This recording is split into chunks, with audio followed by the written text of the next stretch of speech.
as nossas tradicionais lives das quartas-feiras, 19h47, e hoje transmitindo simultaneamente. Então, se você está no Insta, sabe que também está sendo transmitida no YouTube, no meu canal Execução Fiscal em Curso. E para hoje eu separei um assunto, na verdade são 5 bullet points, 5 pontos fundamentais sobre, digamos assim, a estratégia da nossa formação, né? Será que eu posso ser tributarista sem conhecer execução fiscal?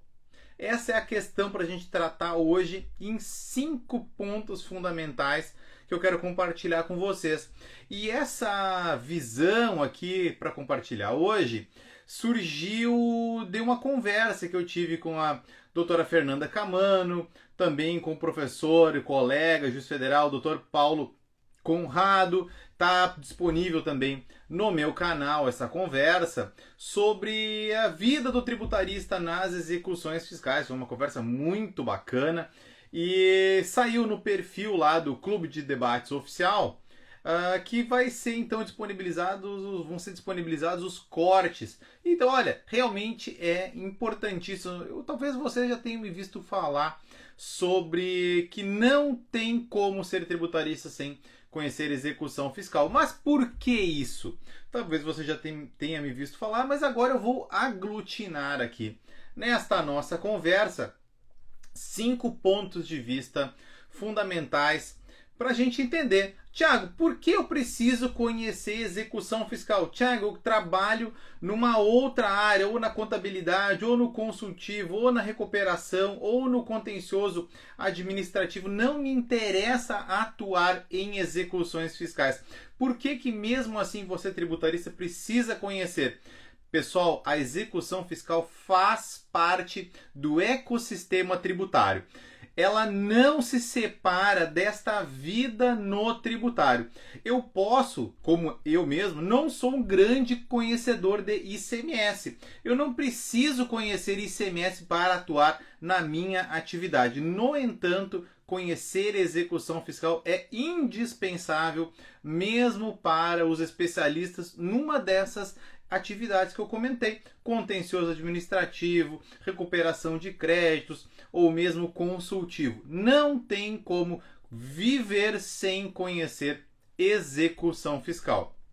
Tiago, por que eu preciso lá do consultivo, lá da recuperação de créditos? Por que eu preciso conhecer execução fiscal?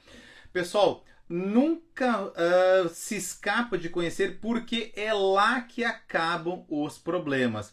A execução fiscal é o desaguadouro dos problemas quando tudo que veio antes deu errado. Se o planejamento tributário deu errado, se a recuperação tributária deu errado, se a defesa no processo administrativo fiscal ou tributário deu errado, se não funcionou a defesa numa ação anulatória ou declaratória de inexistência de relação jurídica tributária, se nada disso funcionou, aonde que nós vamos nos encontrar? Nós vamos nos encontrar na execução fiscal. Não tem, portanto, como o tributarista, ainda que ele seja especializado num determinado segmento, não tem como ele não conhecer pelo menos o básico das execuções fiscais.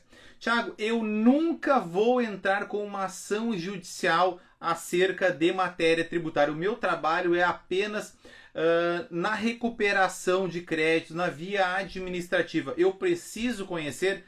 Sim, mesmo que você trabalhe com compensação, e isso é mais relevante ainda para quem trabalha com compensação, porque lá na execução fiscal, além de ser o desaguadouro dos problemas surgidos numa compensação que não deu certo, que foi glosada, que não foi homologada pela administração tributária, nós precisamos conhecer execução fiscal, porque, inclusive, a via de defesa primordial na execução fiscal, que é a dos embargos contra a execução fiscal, esta via de defesa não admite seja discutida a compensação, aquele ato administrativo que não reconheceu a compensação administrativamente encaminhada pelo contribuinte.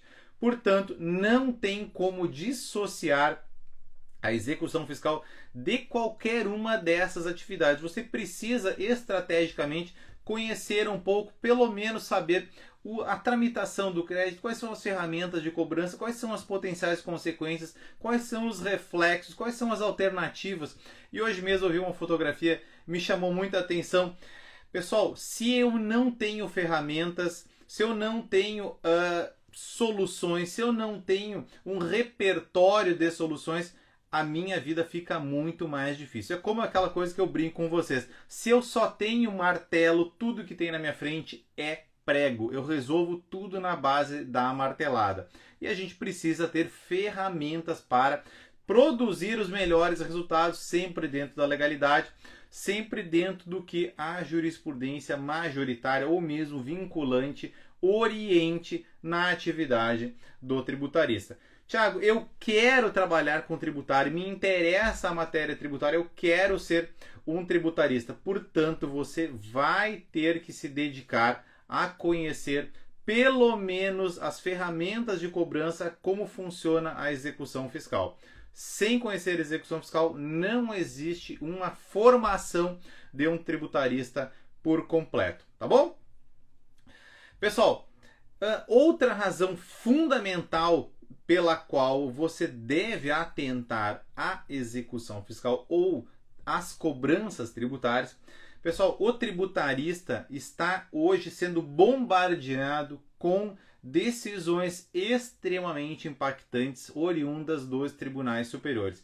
Na cobrança tributária e na execução fiscal estão surgindo decisões importantíssimas do STF também, do STJ principalmente, e que são extremamente sensíveis, elas tocam em pontos muito sensíveis da vida dentro desse nosso cotidiano, deste nosso micro-universo das execuções fiscais. Então a gente precisa estar atento, né, a essas decisões, porque elas tocam exatamente também na vida do próprio tributarista.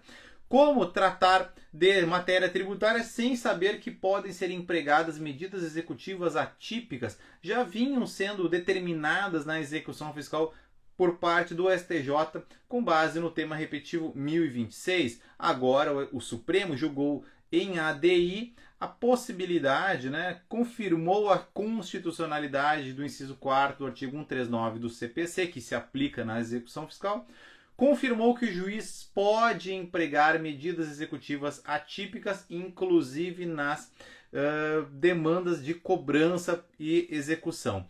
Portanto, tudo indica que isso pode ser ativado, né? Pode ser empregado nas execuções fiscais, daí que precisa conhecer. Outra situação bombástica da vida na vida do tributarista foi publicado ontem o acórdão do Supremo, os dois acórdãos do Supremo dos temas 881 e 885. Pessoal, é impossível trabalhar no tributário sem conhecer a cobrança tributária por conta, por exemplo, destes temas 881 e 885 do Supremo, da repercussão geral. Porque lá, se paralisando os efeitos de uma determinada coisa julgada tributária, vai despertar o interesse fazendário na cobrança, potencialmente em novos lançamentos, potencialmente na promoção de execuções fiscais com base em lançamentos que estavam ainda em discussão, e agora nós temos uma relativa certeza oriunda das decisões do Supremo de que aquelas coisas julgadas não mantêm seus efeitos posteriormente à orientação vinculante do Supremo. Portanto, a cobrança tributária está intimamente ligada a estes grandes assuntos que são pauta do dia dos tribunais superiores. Não só a STJ, mas agora nós temos dois exemplos aqui de como a cobrança tributária está na ordem do dia também no Supremo. Além disso, recente decisão do STJ avançando na possibilidade do emprego de penhora, ou seja, uma medida executiva típica, penhora de salários. O STJ tinha uma relativa tranquila jurisprudência com relação a penhoras de salários para pagamento de verbas alimentares, notadamente cumprimento de sentença com relação à pensão alimentícia. Era o principal caso que o STJ apreciava. Agora o STJ tem uma tendência, está demonstrando uma tendência de aumentar, expandir esta exceção, possibilitando a penhora de salários para outras cobranças, outras execuções fiscais. Será que pode se aplicar também na execução fiscal? Em outras cobranças, né? Eu falei fiscais, mas foi por equívoco. Outras cobranças, e será que vai chegar na execução fiscal? É um assunto da ordem do dia que nós estamos estudando, estamos atentos, porque cada pequena mudança lá nos tribunais superiores faz uma ventania nas execuções fiscais. Precisamos estar antenados e a cobrança tributária está sempre assim sofrendo os reflexos dessas decisões impactantes. Quarta razão pela qual o tributarista não pode deixar de atentar à execução fiscal. Pessoal, a execução fiscal movimenta bilhões, não são milhões, são bilhões. Dados oficiais do CNJ mostram que as execuções fiscais arrecadaram, só elas, é a maior arrecadação no judiciário, as execuções fiscais arrecadaram 44 bilhões de reais com dados de 2021. Portanto, é muito dinheiro envolvido. Tributário, notadamente, né, que se liga muito ao empresarial, não só ao empresarial, mas a vida econômica, né? Produção, circulação de mercadorias, serviços, busca do lucro, todas essas atividades têm uma íntima vinculação com o tributário. Portanto, saber que tem tanto dinheiro envolvido interessa muito ao empresário, ao grande contribuinte, mas também à própria vida nas execuções fiscais. Estamos percebendo um aumento da arrecadação. Publiquei recentemente também no meu Insta um recorte do relatório da Procuradoria-Geral da Fazenda Nacional que demonstra um incremento na arrecadação de 2021 para 2022 de 20%. Também dados do CNJ confirmam isso, um crescimento na arrecadação, além de um crescimento da distribuição de novas execuções fiscais. Então, a arrecadação via execução fiscal está em crescimento. Precisamos atentar a isso porque é um interesse do empresário / contribuinte e o tributarista precisa fazer esse diagnóstico, não considerando propriamente uma determinada tese, mas considerando o cenário por inteiro. Portanto, execução fiscal é um assunto extremamente sensível, não só na jurisprudência dos tribunais superiores, mas também na ordem do dia da matéria econômica, tá bom? Mais um ponto que você não pode desconsiderar na sua formação, afinal de contas, por que o tributarista precisa atentar às execuções fiscais? Existe um grande esforço por parte dos contribuintes para se manterem em regularidade, a conformidade tributária. Existem serviços para que o contribuinte não pague além do que o fisco já dele exige. Não pague coisas que estão fora, estão além do que a lei tributária exige. A conformidade tributária, além de ser extremamente custosa, exige este esforço para que não se pague mais do que é o devido.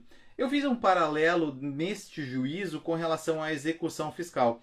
Na execução fiscal, se nós observarmos a jurisprudência dos tribunais superiores, os paradigmas vinculantes, também as súmulas, mas especialmente os recursos repetitivos e as repercussões gerais, nós já teremos um grande ferramental de trabalho aumentando, né? Expandindo aquele menu processual. E eu deixo de ter apenas um martelo para ter outras ferramentas para enfrentar estas situações que as execuções fiscais nos colocam de frente.